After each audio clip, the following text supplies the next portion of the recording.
Limitations of crystal field theory. എന്തൊക്കെയാണ് crystal field തിയറിയുടെ limitations എന്ന് നോക്കാം. ഒന്നാമത്തെ point, according to crystal field theory the anionic ligands should exert greater splitting, but actually the crystal field splitting caused by anionic ligands is small. Crystal field theory-യിൽ anionic ligands-നെ point charge ആയിട്ടാണ് consider ചെയ്യുന്നത്. അതുകൊണ്ട് anionic ligands വരുമ്പോൾ crystal field സ്പ്ലിറ്റിംഗും കൂടുതലായിരിക്കും. But actually, anionic ligands കാരണമുള്ള crystal field splitting ചെറുതാണ്.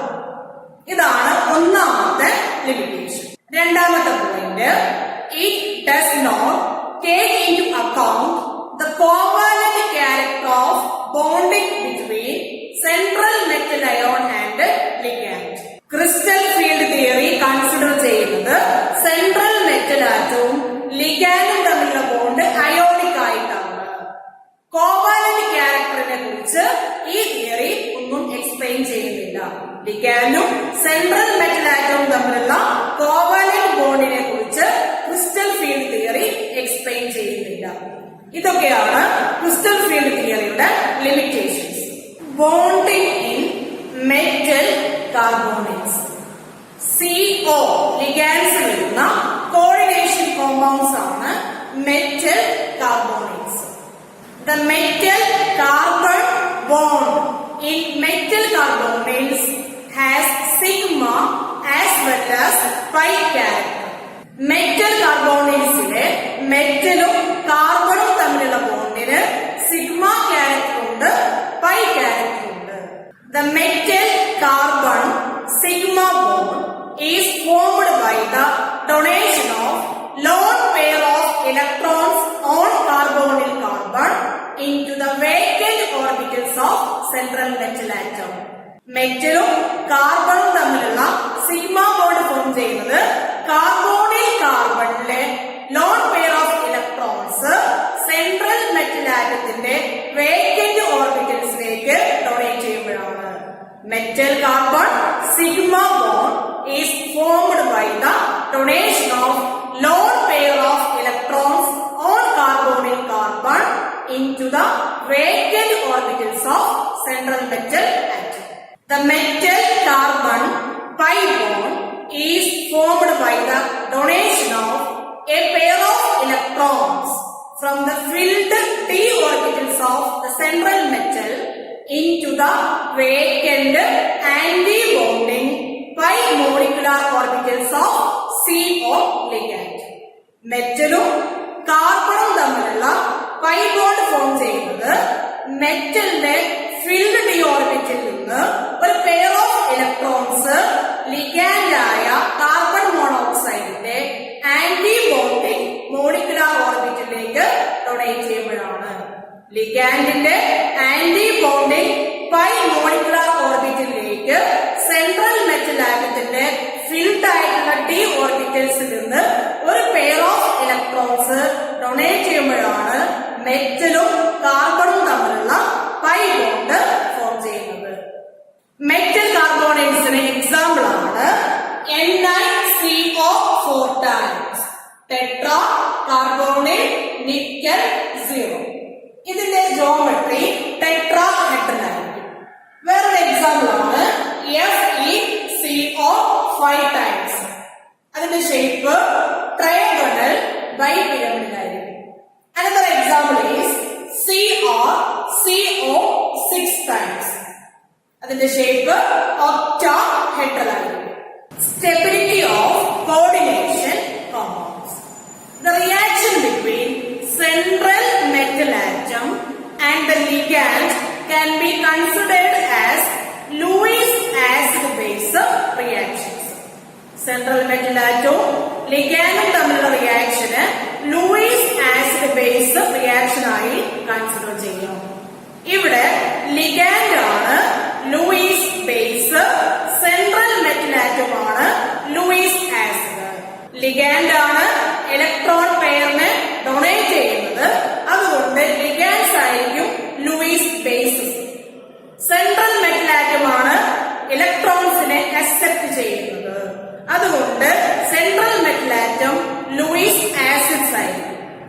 stability of a complex depends on charge of the central metal ion, presence of chelating ring, and basic nature of ligand.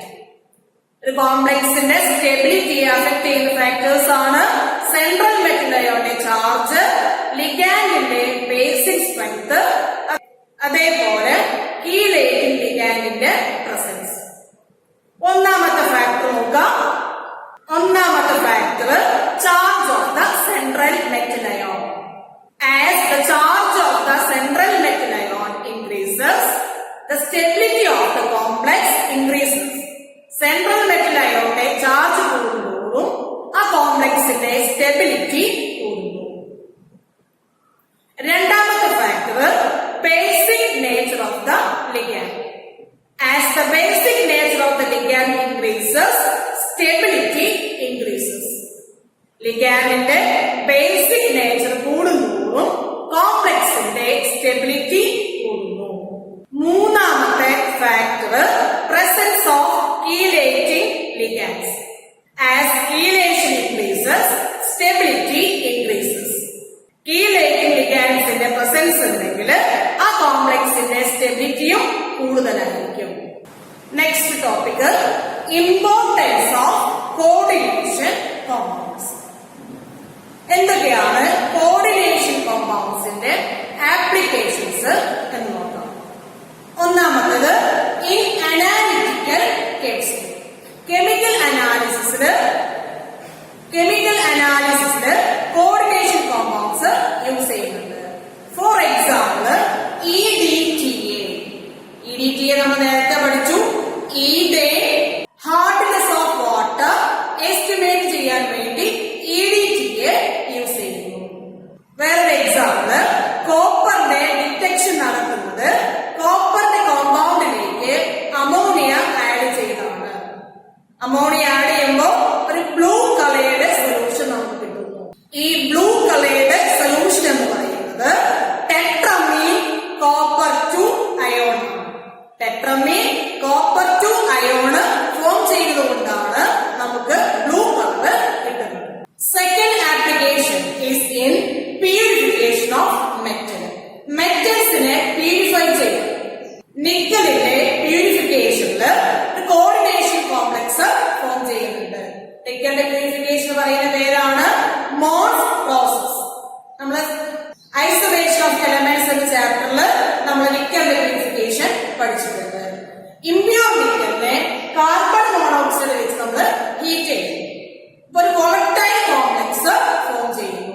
ആ volatile complex ആണ് tetra carbonate nickel 0. ഈ കോംപ്ലക്സിനെ വീണ്ടും heat ചെയ്യുമ്പോഴാണ് നമുക്ക് pure nickel കിട്ടുന്നത്. Coordination കോമ്പൗണ്ടിന്റെ മറ്റൊരു ആപ്ലിക്കേഷൻ ആണ് extraction of gold and silver. ഗോൾഡിന്റെയും സിൽവറിന്റെയും എക്സ്ട്രാക്ഷൻ നടക്കുന്നത് കോംപ്ലക്സ് ഫോർമേഷനിലൂടെയാണ്. ഫോർ എക്സാമ്പിൾ ഗോൾഡിന്റെ എക്സ്ട്രാക്ഷന് പൊട്ടാസ്യം സയനൈഡ് ആണ് നമ്മൾ ആഡ് ചെയ്യുന്നത്. ഗോൾഡിലേക്ക് പൊട്ടാസ്യം സയനൈഡ് ആഡ് ചെയ്യുമ്പോൾ ഒരു കോംപ്ലക്സ് ഫോം ചെയ്യും. ഈ കോംപ്ലക്സിലേക്ക് സിങ്ക് ആഡ് ചെയ്തിട്ടാണ് ഗോൾഡിനെ എക്സ്ട്രാക്ട് ചെയ്ത് എടുക്കുന്നത്. ഇക്വേഷൻ നോക്കുക. 4Au plus 8KCN plus 2H2O plus O2 gives 4KAuCN twice. Next step 2KAuCN twice plus Zn gives 2Au plus K2ZnCN 4 times. Complex ഫോർമേഷനിലൂടെയാണ് silver, gold പോലെയുള്ള മെറ്റൽസിന്റെ എക്സ്ട്രാക്ഷൻ നടക്കുന്നത്. Coordination compounds are used as catalyst.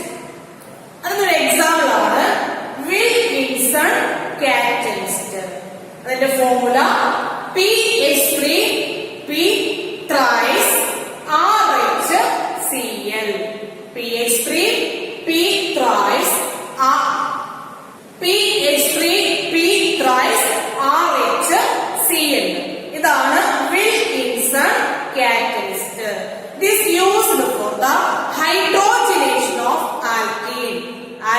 പ്രോട്ടീന്റെ ഹൈഡ്രോജനേഷന് വേണ്ടി use ചെയ്യുന്ന ഒരു catalyst ആണ് Wilkinson catalyst. ഇതൊരു coordination compound ആണ്. ഇനി ബയോളജിക്കൽ സിസ്റ്റത്തില് കോർഡിനേഷൻ കോമ്പൗണ്ടിന്റെ ഇമ്പോർട്ടൻസ് നോക്കാം. നമ്മൾ നേരത്തെ പറഞ്ഞിട്ടുണ്ട് ക്ലോറോഫില് മെഗ്നീഷ്യത്തിന്റെ ഒരു കോർഡിനേഷൻ കോമ്പൗണ്ട് ആണ്. ഹീമോഗ്ലോബിന് അയണിന്റെ ഒരു കോർഡിനേഷൻ കോമ്പൗണ്ട് ആണ്. വിറ്റാമിൻ B12 സയനോകൊബാളമീൻ എന്നാണ് അതിന്റെ മറ്റൊരു പേര്. കൊബാൾട്ടിന്റെ ഒരു കോർഡിനേഷൻ കോമ്പൗണ്ട് ആണ് vitamin B12. Another application of coordination compounds is in photography. Photographic ഫിലിമിന് കെമിക്കൽ എന്ന് പറയുന്നത് സിൽവർ ബ്രോമൈഡ് ആണ്. The unexposed AgBr in the photographic film is dissolved with sodium thiosulfate. Photographic ഫിലിമില് അൺഎക്സ്പോസ്ഡ് ആയിട്ടുള്ള AgBr സോഡിയം തയോസൾഫേറ്റ് എന്ന സൊല്യൂഷനിലാണ് dissolve ചെയ്യിപ്പിക്കുന്നത്. The dissolution occurs due to the formation of a complex. Dissolution നടക്കുന്നത് ഒരു complex ഫോർമേഷനിലൂടെയാണ്. ഈ പ്രോസസ്സിന് പറയുന്ന പേര് ഫിക്സിംഗ് എന്നാണ്. AgBr plus Na2H2O3.